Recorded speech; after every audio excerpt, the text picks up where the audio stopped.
바른 번역 고전 명작 토마스 하디 단편집 중 아들의 반대 네 번째. 이렇게 이상하게 다시 만난 그들은 급속히 가까워졌다. 밤낮으로 밖을 내다보고 샘과 이야기를 나누는 일이 많아졌다. 샘과 집 앞에 서서 이야기를 나누기보다는 조금이라도 같이 걷고 싶었지만 그럴 수 없어서 슬펐다. 6월이 시작되던 어느 날 밤, 그녀가 며칠 보이지 않다가 창문의 모습을 드러내자 샘이 문을 열고 들어와 다정하게 말했다. 바람 좀 쐬면 좋지 않을까? 오늘 아침에는 짐이 반밖에 없는데. 코번트 가든 시장까지 같이 갈래? 양배추 상자 위에 멋진 자리가 있어. 내가 자루를 깔아 놓았거든. 다른 사람들이 일어나기 전에 마차를 타고 돌아올 수 있어. 그녀는 처음에는 거절했지만 흥분으로 몸을 떨며 재빨리 옷을 갈아입고 망토를 두르고 베일을 썼다. 그리고 급한 일이 있을 때처럼 난간에 의지해 옆걸음으로 계단을 내려왔다. 문을 열자 계단에 올라와 있던 샘이 튼튼한 발로 그녀를 안고 좁은 앞마당을 지나 마차에 올라탔다. 쭉 뻗은 도로에는 지나가는 사람이 없었고 가로등만 비추고 있었다. 그 시간 공기는 시골처럼 상쾌했고 별빛이 반짝였다. 북동쪽 하늘만 희끄무레한 새벽빛이 감돌았다. 샘은 조심스럽게 그녀를 자리에 앉히고 마차를 몰았다. 그들은 어린 시절처럼 이야기를 나누었다. 샘은 너무 스스럼 없이 말하는 것 같을 때면 잠시 이야기를 멈추었다. 그녀도 자신이 일시적인 기분에 빠져 있는 것이 아닌지 불안하다고 몇 번이고 되뇌었다. 하지만 집에서는 너무 외로워. 지금 난 너무 행복해. 꼭 다시 와야 해. 이 시간에만 이런 공기를 쐴 수 있어. 날이 점점 밝아왔다.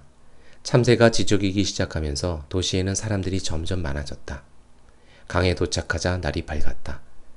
다리 위에서 세인트 폴 성당 방향에서 떠오르는 태양을 바라보았다.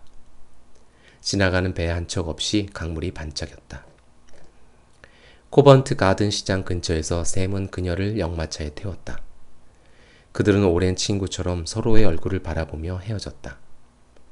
그녀는 무사히 집에 도착했고 아무에게도 들키지 않고 절뚝거리며 현관문을 열고 들어갔다. 샘과 함께 바람을 쐬고 보자 그녀는 활기를 되찾았다.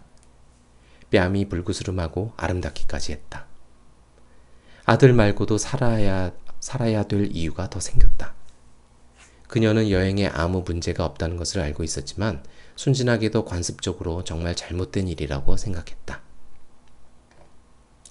하지만 그녀는 곧 유혹을 이기지 못하고 다시 샘과 함께 외출했고 이번에는 정말 다정하게 이야기를 나누었다.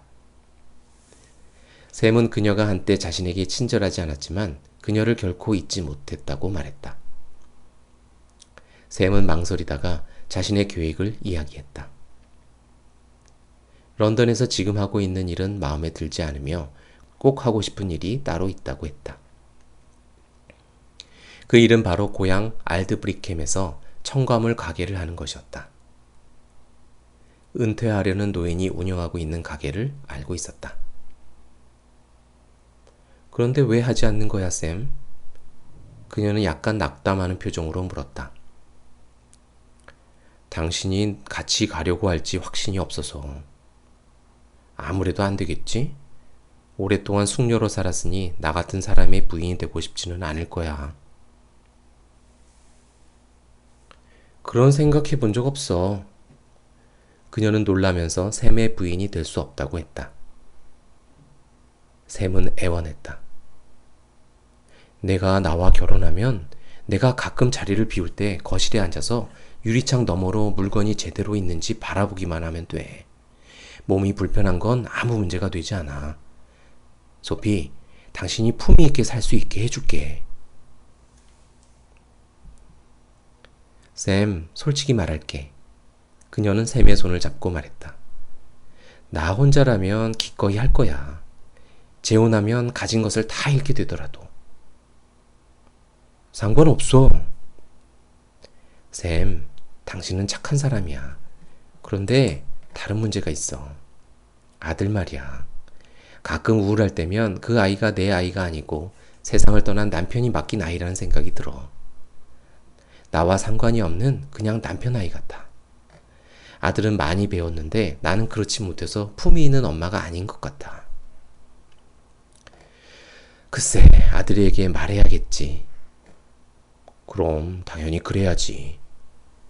샘은 그녀가 무엇을 두려워하는지 알았다. 하지만 당신은 원하는 대로 할 수 있어, 소피. 당신은 그 아이의 자식이 아니야. 그 아이가 당신 자식이라고. 샘, 당신은 몰라. 할 수만 있다면 언젠가 당신과 결혼할 거야. 하지만 잠시만 기다려줘. 생각할 시간이 필요해. 샘은 충분히 그녀의 마음을 알았고 헤어지면서 행복했다. 하지만 그녀는 그렇지 않았다. 아들에게 말하기 어려울 것 같았다. 아들이 자라서 옥스퍼드 대학에 가면 그녀가 무엇을 하든 아들의 인생에 영향을 미치지 않을 테니 기다려야 했다. 하지만 아들이 찬성할까? 반대하면 아들의 의견을 무시할 수 있을까? 샘이 알드브리캠으로 돌아갔지만 아들에게 말도 꺼내지 못하고 있던 와중에 매년 로드 크리켓 경기장에서 열리는 사립학교 대항전이 시작됐다. 평소보다 건강 상태가 좋다고 생각한 그녀는 아들과 함께 경기를 보러 갔고 가끔 휠체어에서 일어나 걸을 수도 있었다. 갑자기 그녀에게 좋은 생각이 떠올랐다. 아들이 경기에 몰두해 기분이 좋을 때 관중 사이를 돌아다니면서 가볍게 말을 꺼내볼 수 있다는 생각이 들었다. 경기의 승리에 비하면 집안일은 깃털처럼 가볍게 느껴질 것이었다.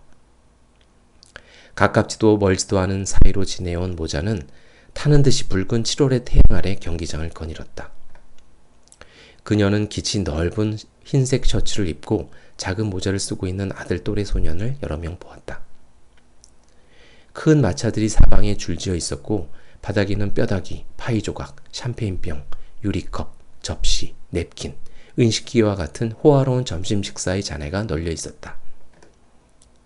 마차에는 자랑스러운 표정을 지은 부모들이 타고 있었는데 그녀처럼 초라한 사람은 없었다. 아들이 이 사람들과 관련이 없고 이들에게 관심을 보이지 않으며 이들이 속한 계층을 좋아하지 않는다면 얼마나 행복할까. 공이 배트에 맞자 물이 지어 환호하는 소리가 들려왔고 아들은 무슨 일인지 보려고 뛰어올랐다. 그녀는 어떻게 이야기할지 생각해 보았지만 그 말이 차마 입 밖으로 나오지 않았다. 적당한 때가 아니라고 생각했다. 아들은 자신이 이 사람들처럼 상류사회에 속한다고 생각하며 자라왔는데 그녀의 이야기는 그 사회와 너무 대조적이었다. 그녀는 더 좋은 때가 오기를 기다렸다.